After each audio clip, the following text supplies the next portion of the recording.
Bienvenue dans cette nouvelle session d'information sur Bien Télévision, actualité, élection. Yannick Mouyamba. Bonsoir Bibi Changoua. Nous allons commencer par les grands titres de cette grande édition du journal. Pour chaque enfant, tous ses droits, c'est le message de la célébration de la Journée internationale des droits de l'enfant, commémorée chaque 20 novembre en République démocratique du Congo. Ces journées met sur la table des discussions la problématique de la délinquance juvénile urbaine qui a pris des proportions inquiétantes. Le gouvernement reste déterminé à éradiquer ce fléau à travers différentes initiatives. L'on en veut pour preuve la gratuité de l'enseignement des bases, un de droit garanti par la Constitution de la République démocratique du Congo. Désistement des 3 candidats de l'opposition au profit de Moïse Katumbi, Augustin Matata Ponyo, Franck Diongo et Seth Kikouni optent pour une candidature commune de l'opposition. Il s'aligne derrière Moïse Katumbi, candidat à la présidentielle de décembre prochain. Par contre, Denis Mukwege maintient sa candidature. Délice Sanga n'a toujours pas encore donné sa position après cette nouvelle configuration autour de la candidature commune de l'opposition qui exige de transcender leurs égos et de rester dans la quête de l'intérêt supérieur de la nation. Oui, Bibiche, les candidats présidents, députés nationaux et provinciaux font désormais la course à la montre. Tous sont sur le terrain, mouillent leur maillot pour convaincre l'électorat de la RDC.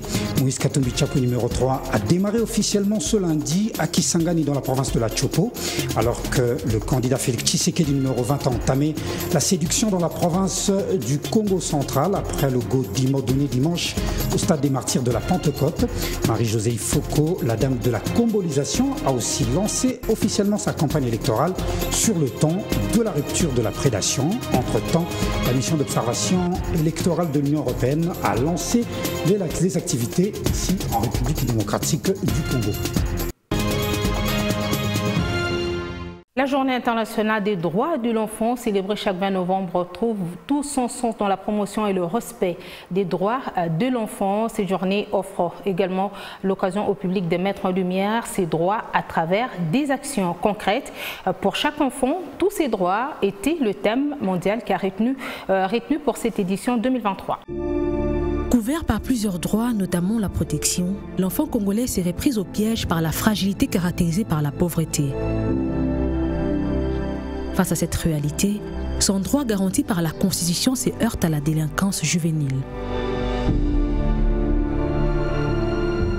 Il n'y avait pas autant de Kuluna. Non pas qu'il n'y avait pas de pauvreté à l'époque, mais aujourd'hui la pauvreté elle est un peu plus approfondie et un peu exacerbée du fait aussi du poids démographique. En situation difficile, beaucoup d'enfants peinent à entrer dans ce droit.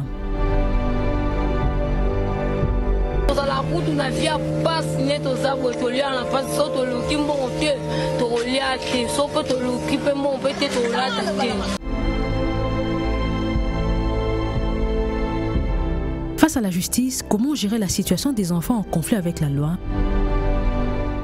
Nous, la police, nous mettons hors état de nuit et nous les mettons à la disposition de la justice et la justice fait aussi son travail. Peu importe les conditions d'un enfant à l'autre, la loi numéro 9/001 du 10 janvier 2009 sur la protection de l'enfant et la révision du Code de la famille fixe les cadres de cette protection et les responsabilités.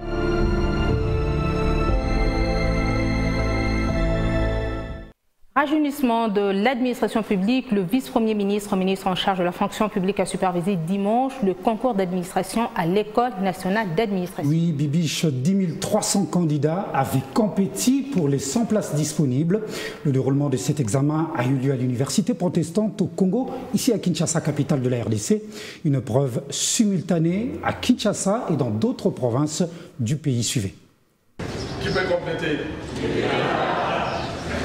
En quoi la modernisation de l'administration et l'innovation des services publics peuvent-elles renforcer l'autorité de l'État? Voilà le sujet de l'épreuve de dissertation du concours d'admission à l'École nationale d'administration dont le vice-premier ministre, ministre en charge de la fonction publique Jean-Pierre Liaou a lancé le dimanche 19 novembre 2023 à Kinshasa. Au total, 10 300 candidats pour 100 places à l'ENA prennent part à cette épreuve et ce, sur toute l'étendue de la République démocratique du Congo. Ce concours s'inscrit dans le le cadre du rajeunissement qualitatif et compétitif de l'administration publique tel que voulu par le président de la République Félix-Antoine Tshisekedi Tshilombo. Nous sommes en train de travailler suivant la vision de son Excellence Monsieur le Président de la République, sous la coordination du Premier ministre, chef du gouvernement, pour essayer de réconcilier nos compatriotes avec l'avenir et l'espoir d'une vie meilleure. Seul principe qui est ici démis, c'est celui de l'égalité. Ici, il n'y a pas des enfants d'eux, il n'y a pas des filles, fils d'eux, neveux, nièces d'eux, il n'y a que les enfants de la République face à leur destin. Sur les 10 300 candidats, seuls les plus méritants seront retenus. Après ce concours, quelques candidats ont salué l'organisation de cet examen. En tout cas, l'organisation était impeccable. Il n'y a pas eu de frustration, nous étions très à l'aise. J'ai travaillé selon mes compétences et j'espère que tout ira mieux. Je remercie d'abord le ministre de la fonction publique ainsi que les directeurs de l'École nationale de l'administration parce que, en tout cas, moi personnellement, même sur le plan logistique, je suis vraiment satisfait. Il convient de souligner qu'à Kinshasa, l'épreuve s'est déroulée dans les sites de l'UPC et de l'IEC. William Kaloubi se fait soucieux de l'émergence de la jeunesse congolaise. Le rappeur congolais William Kaloubi Didamso a identifié quelques projets de jeunes entrepreneurs à Kinshasa. Il s'est dit prêt à accompagner ces jeunes entrepreneurs à exceller dans ce domaine. Enthousiasme et convivialité lors de cette table ronde de peaufinement des idées pour booster l'entrepreneuriat de la jeunesse congolaise. William Kaloubi a dit son engagement à soutenir les activités innovantes de cette jeunesse. À Kinshasa, le rappeur congolais de la diaspora a sensibilisé quelques jeunes entrepreneurs sur l'émergence de ce secteur. Sous la médiation de la conseillère spéciale du chef de l'État en charge de la jeunesse, lutte contre les violences faites aux femmes et traite des personnes, Damso a fait preuve de son dévouement envers cet avenir de demain. Le speech de différents projets et la présentation des entreprises congolaises a eu le mérite de convaincre l'investisseur. Intervenu quelques semaines après le lancement officiel du projet de William Kaloubi de soutenir les jeunes entrepreneurs congolais, cette rencontre avait pour objectif d'identifier les entrepreneurs à soutenir. Évaluation des activités du Fonds national d'entretien routier. La première conférence annuelle de Kinshasa a été placée sous les signes de la stratégie pour les 5 prochaines années, suivant la notion de la bonne gouvernance et de la transparence. De mettre en place des recommandations afin d'améliorer la qualité du service du FONER, une option qui rencontre la vision du gouvernement relative à donner des infrastructures de base aux populations congolaises. La bonne gouvernance pour une meilleure prise en charge de l'entretien routier, c'est le sens de la première conférence annuelle d'évaluation des activités du Fonds national d'entretien routier tenue du 13 au 16 novembre à Kinshasa. Le directeur général du FONER a placé ses assises sous le signe de la stratégie de son entreprise pour les 5 prochaines années, suivant la vision de la transparence et de la bonne gouvernance prônée par le chef de l'État. Ainsi faudra-t-il noter que cette stratégie du FONER s'inscrit dans le contexte et la vision du président de la République, chef de l'État, M. Félix-Antoine Tshisekedi Tshilombo, à savoir la bonne gouvernance, la transparence et la modernisation des infrastructures routières, dont une grande partie se trouve dans un état de délabrement avancé. Le ministre d'État, ministre des ITP Alexis Guissaro, a loué cette initiative, une première, et se dit très satisfait des différentes résolutions prises au cours de ces assises, lesquelles poursuivent un seul objectif, améliorer l'état des infrastructures routières du pays. Je voudrais dire ici ma satisfaction à entendre toutes les résolutions qui ont été prises. C'est dire combien toutes les questions relatives à la stratégie, à la politique nationale de financement de nos infrastructures routières et de la protection du patrimoine routier ont été abordées. Monsieur le directeur général, ainsi que toutes les structures qui ont participé, je vous encourage vivement à ce que cet exercice soit répété.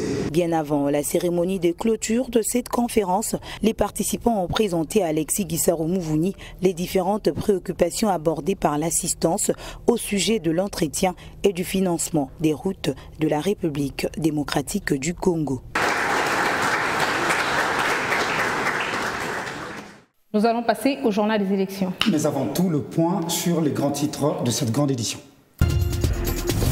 En tous ses droits, c'est le message qui a accompagné la célébration de la Journée internationale du droit de l'enfant, commémorée chaque 20 novembre en République démocratique du Congo. Cette journée vient remettre sur la table des discussions la problématique de la délinquance juvénile urbaine qui a pris des proportions inquiétantes. Face au danger, le gouvernement reste déterminé à éradiquer ce fléau à travers différentes initiatives. On en veut pour preuve la gratuité de l'enseignement des bases, un des droits garantis par la Constitution du pays. Oui, tout de suite, dans le journal des élections, les candidats présidents, députés nationaux et provinciaux font désormais la course contre la montre. Tous sur le terrain mouillent leur maillot pour convaincre l'électorat. Moïse Katumbi Tshappo numéro 3 a démarré ce lundi à Kisangani dans la Chopo, alors que le président sortant Félix Tshisekedi numéro 20 poursuit la seconde partie de sa campagne. Il était à Mwanda dans la province du Congo central. La candidate numéro 9, Marie-Josée Ifoko, signe son entrée en campagne par la combolisation pour rompre avec le système de prédation. Entre-temps, la mission d'observation électorale de l'Union européenne a lancé officiellement ses activités ici.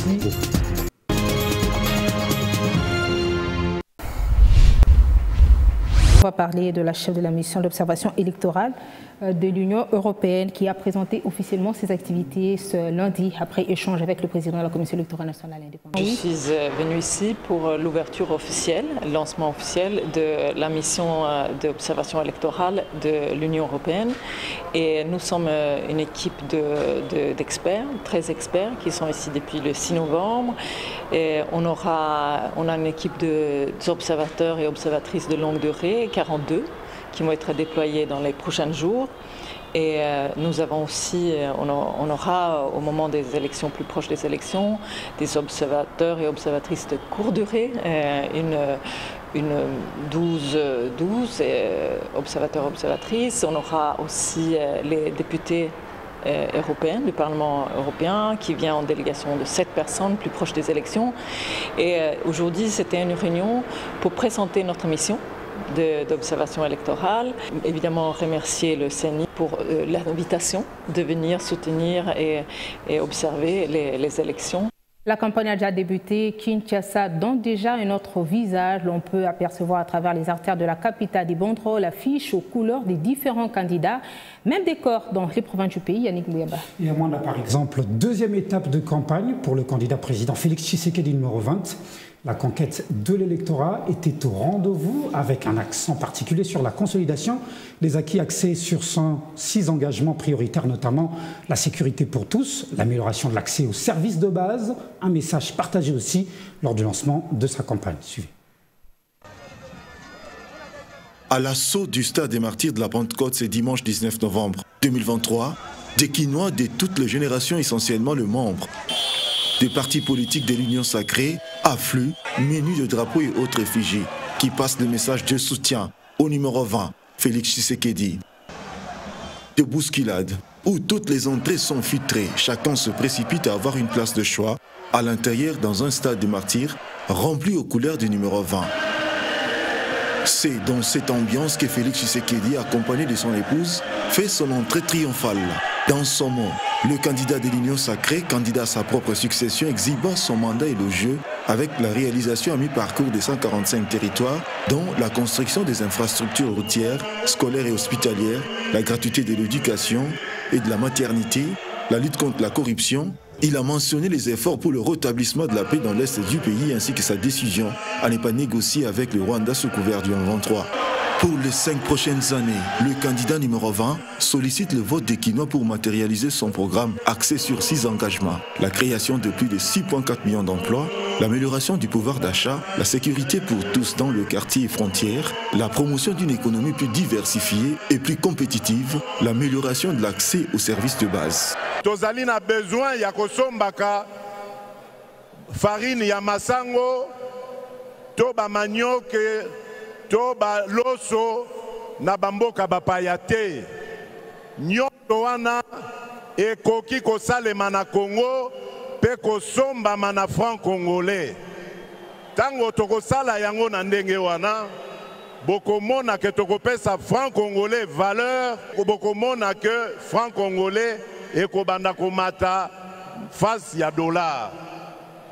politique na biso ya transformation agricole ya kotonga ya kolona biloko na biso moko pe kobongola yango awa na kati ya Congo ezali déjà kotambo. L'homme n'a pas manqué de traiter ses adversaires électoraux des démagogues. Kopesa avenir ya mboka na biso na bandeko oyo bakomema biso na bobungi ou bien ko consolider ba makambo tosito sali oyo tosito zui. Notre pays était dans un gouffre, nous sommes en train d'en sortir. Le combat d'aujourd'hui, c'est pour notre indépendance économique, a souligné Félix Tshisekedi, qui a placé ses troupes en ordre de bataille pour le grand marathon de campagne d'un mois. Prochaine étape, le Congo central. Les candidats de la plateforme Union Sacrée de la Nation sont déjà dans l'ambiance. Oui, Bibiche, le cas échéant du parti politique l'Action pour l'Unité Nationale, qui avait bien présenté ses couleurs au stade des Martyrs de la Pentecôte à Kinshasa ce dimanche, lors du lancement de la campagne électorale. Suivez. Tous réunis comme un seul homme, derrière son coordonnateur, les membres du regroupement politique Action pour l'Unité Nationale ont bravé la pluie pour accompagner la candidature de Félix Tshisekedi. Ce dimanche, lors du lancement officiel de la campagne du candidat numéro 20, les cadres militants de cette formation politique ont marché de la commune de Bandalungwa jusqu'au stade de Martyrs. Ils sont déterminés non seulement à faire élire Félix Tshisekedi, mais aussi à lui donner une majorité écrasante à l'Assemblée nationale, aux assemblées provinciales, voire au niveau des conseillers municipaux. Comme Fouachi Béton et l'autorité morale de l'AIN, raison pour laquelle nous sommes là, pour marquer notre présence, accompagner ces grands hommes, le conduire à un deuxième mandat et lui accorder une large majorité à l'Assemblée nationale ainsi qu'aux assemblées provinciales. C'est la logique aujourd'hui qu'on soit présent. Nous sommes au front pour écouter son premier meeting de campagne électorale.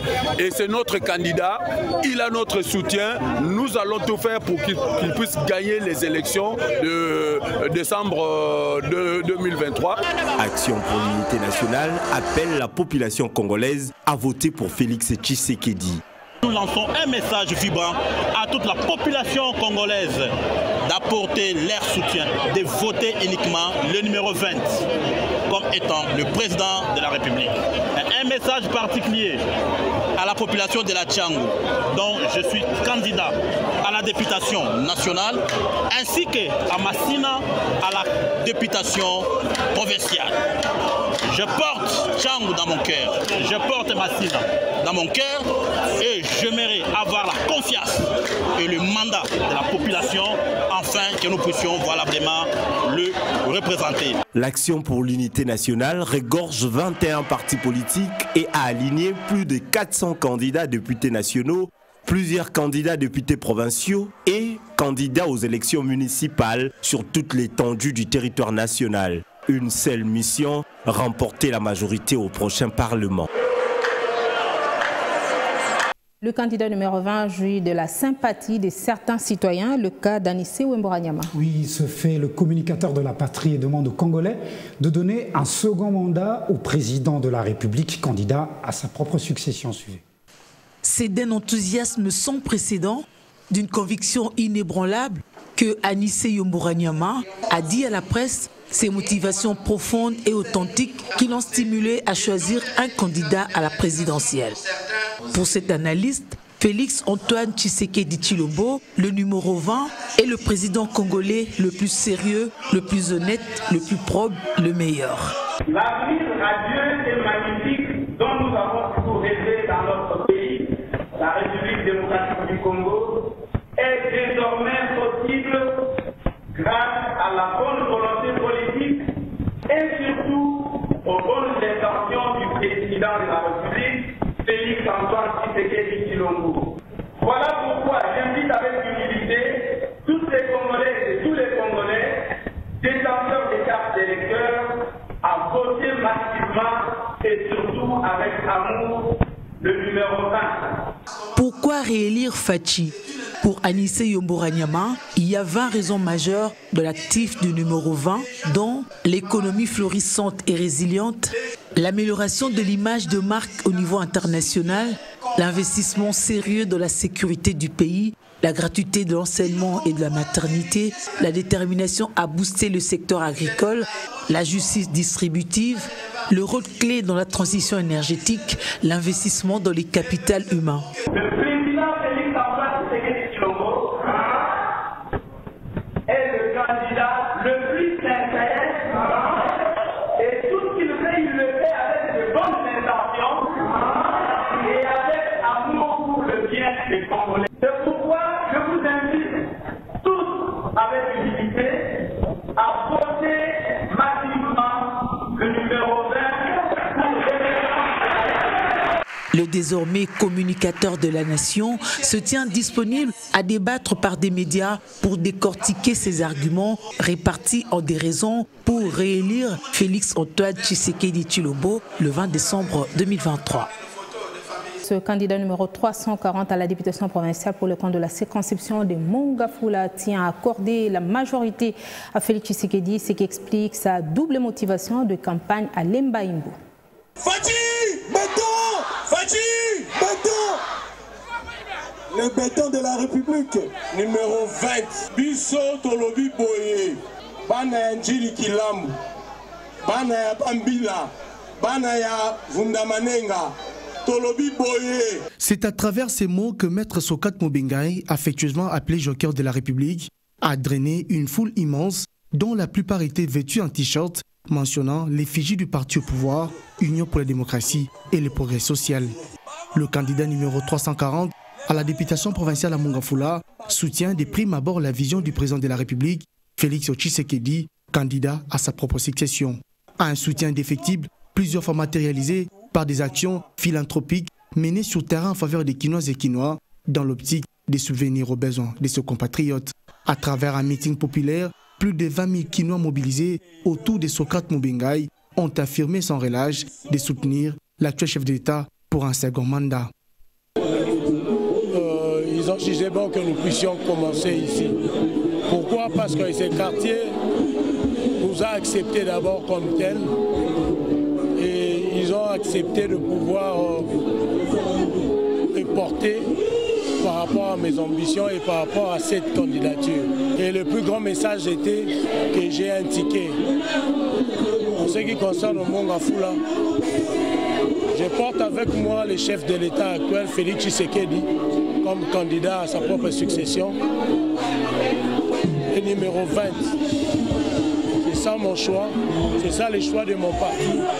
Maître Sokat Mobengai, numéro 340 à la députation provinciale à Mongafula, puisque c'est de lui qu'il s'agit, a profité de cette occasion pour booster le moral des habitants de Mongafula, d'être éveillés d'autant plus que leur soutien à Antoine Nsamba Kalambay, numéro 983 à la députation nationale à la Lukunga, apportera aussi un ouf de soulagement. S'en est suivi la prestation sans désemparer des artistes et musiciens, le chouchou des villageois, Fabregas, a suggéré aux habitants de Mongafula d'élire Maître Sokat Mobengai, numéro 340, à la députation provinciale pour la commune de Mongafula, lors de l'élection du 20 décembre prochain.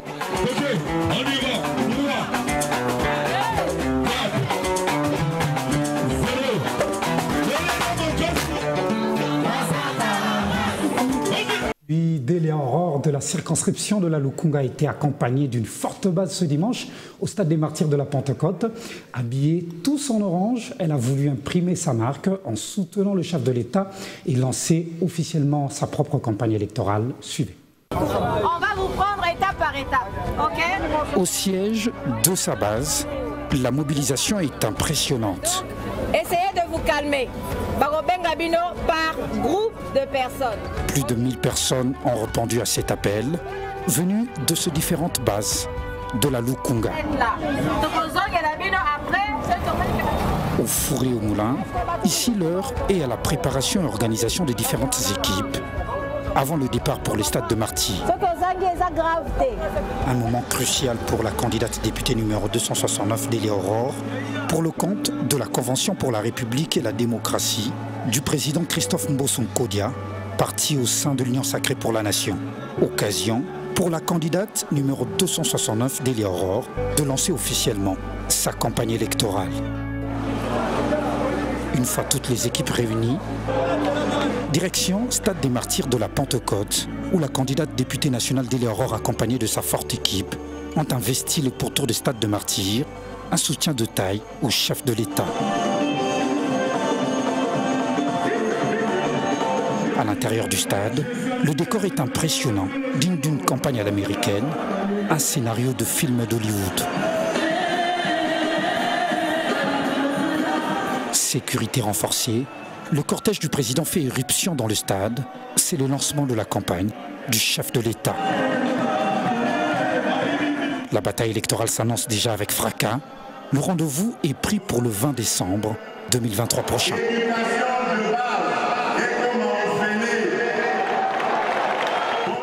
Du côté de l'opposition, une tendance se dessine autour du candidat commun de l'opposition. Augustin Matata Ponyo Seth Kikouni et Franck Diongo se sont désistés au profit de Moïse Katumbi. Matata Ponyo dit prendre cette décision en référence aux conclusions des travaux des dialogues tenus du 14 au 17 novembre à Pretoria en Afrique du Sud. Seth Kikouni dit suivre l'exemple montré par le candidat Matata Ponyo sur la nécessité de transcender leur ego et de rester dans la quête de l'intérêt supérieur de la nation.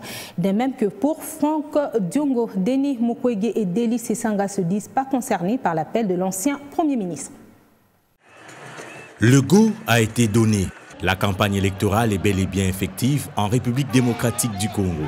Si l'Union sacrée de la nation constitue un bloc derrière le candidat à sa propre succession, Félix Tshisekedi Tshilombo, l'opposition balbutie encore sur le candidat qui devra présenter tout ce bloc lors de la présidentielle du 20 décembre prochain.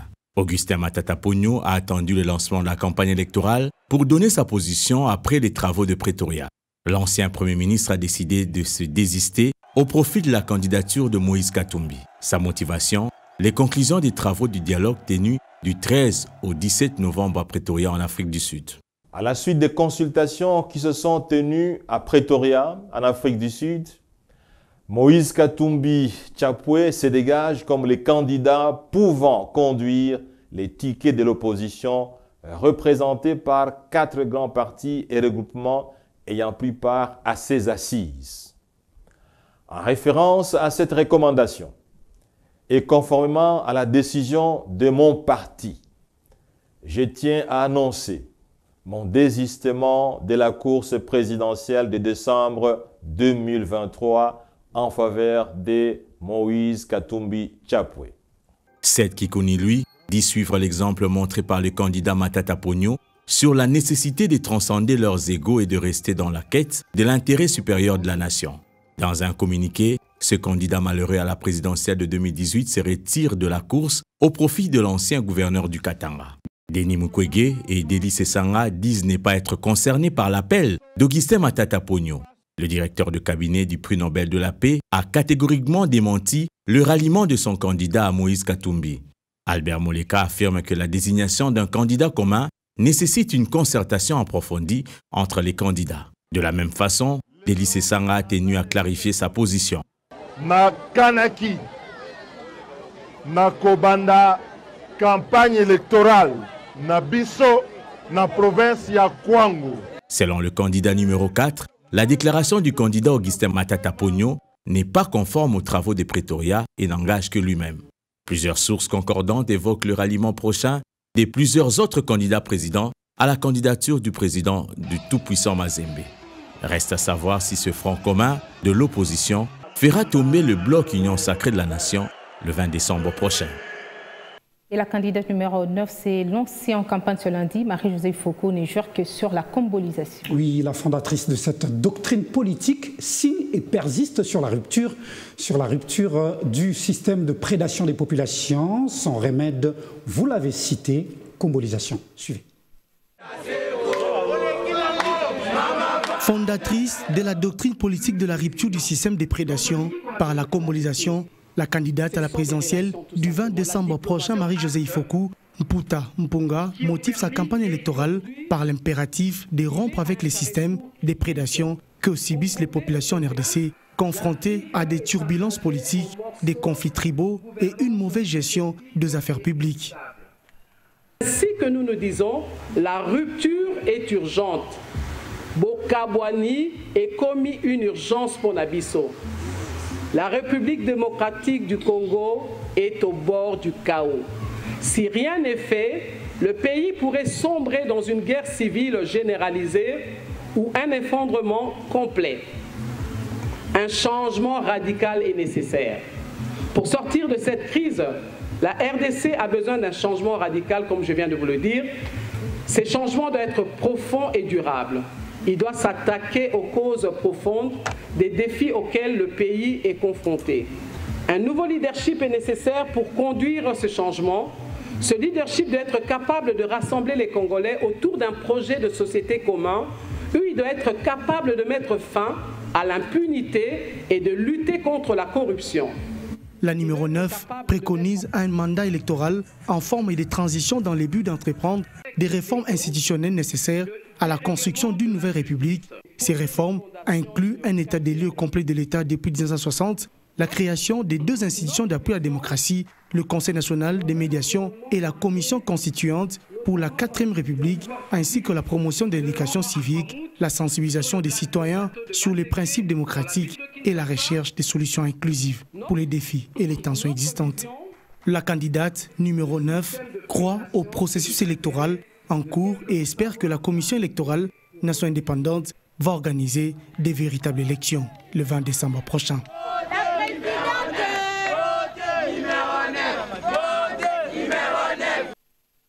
Nous sommes pendant la campagne électorale, elle se passe aussi à travers les médias. Sur ce plateau, Julie Sefou est avec nous pour en parler. Vous êtes rédactrice en chef des Bio en télévision. Que prévoit ce groupe de médias pendant ce moment? Évidemment, la communication politique ne peut être qu'accompagnée par les médias. Nous sommes donnés cette responsabilité pour servir de canal, de tuyau par lesquels les candidats à tous les niveaux peuvent atteindre un public un peu plus large à travers nos différents contenus.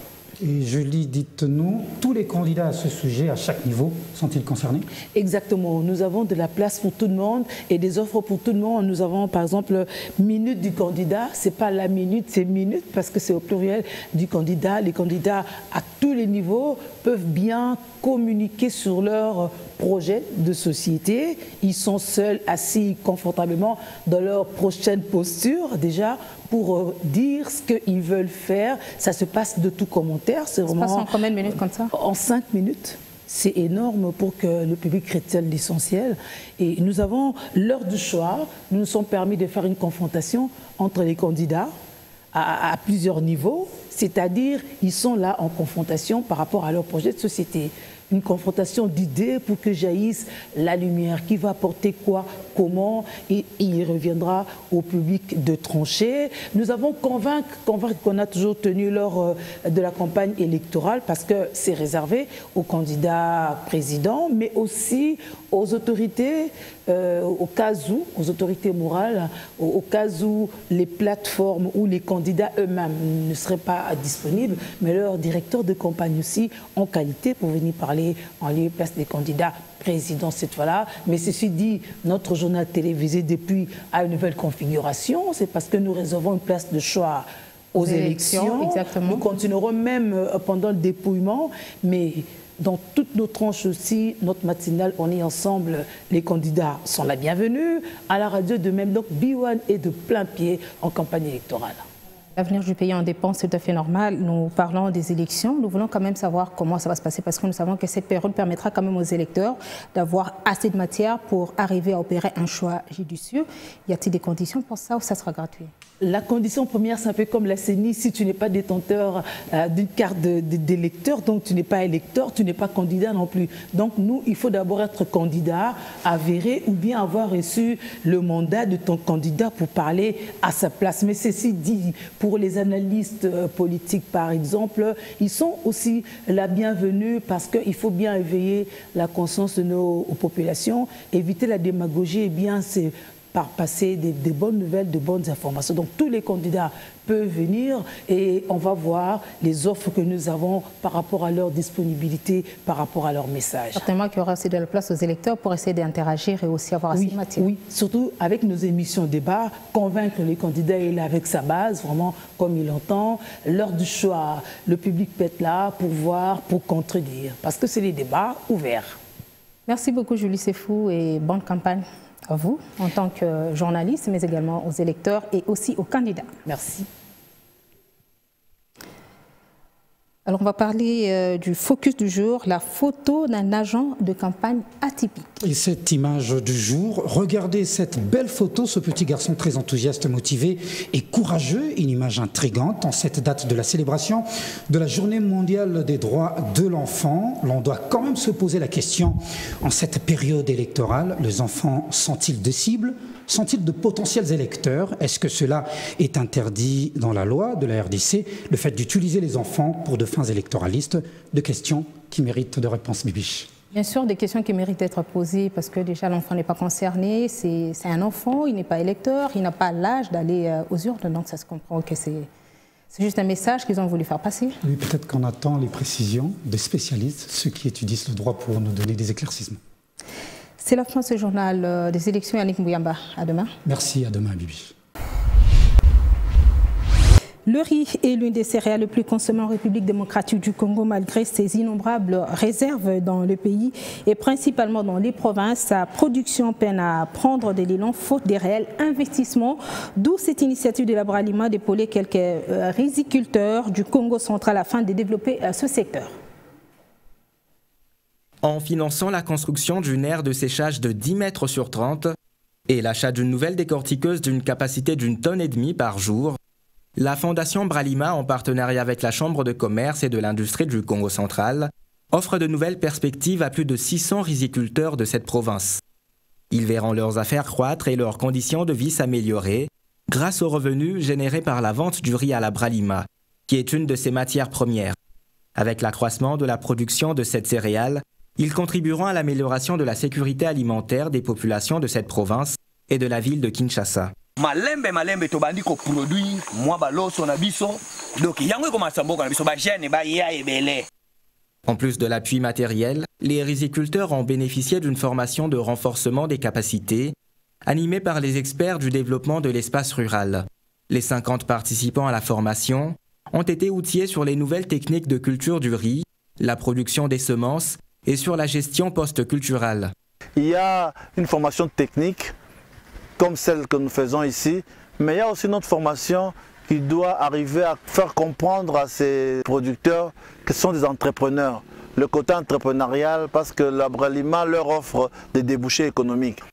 Ils seront à leur tour chargés d'organiser des sessions en cascade de cette formation aux 550 autres riziculteurs de Mbanza-Ngungu, Boma, Tchela, Luozi et Sekebanza. Je faisais le riz à ma manière, bien que ça me rapportait quelque chose. L'ignorance tue. Avec cette culture des riz, vraiment on a fait des bêtises. À partir de cette formation, nous avons compris qu'on pouvait gagner plus. Pour la Bralima, le financement de ce projet s'inscrit dans le cadre de sa stratégie de développement durable qui vise à brasser un monde meilleur. C'est donc dans ce cadre que nous avons soutenu ce projet d'appui aux riziculteurs du Congo central, aussi parce que le riz fait partie des matières premières que nous utilisons pour la production de nos bières, mais surtout parce que, en tant qu'entreprise responsable, nous voulons impacter positivement les communautés du Congo central qui sont aussi parmi les consommateurs de nos produits. Représentant le gouverneur de province à la cérémonie de lancement du projet, le ministre provincial de l'Agriculture, Antoine Wilfried Dimelo, a promis le soutien du gouvernement provincial à cette initiative, favorable tant aux initiateurs qu'à la population du Congo central. Le rendez-vous est pris pour la prochaine récolte. C'est la fin de cette édition du journal. Madame, Messieurs, merci d'avoir été de notre excellent suite des programmes sur Bien Télévision. À demain sur la même heure, à la même chaîne.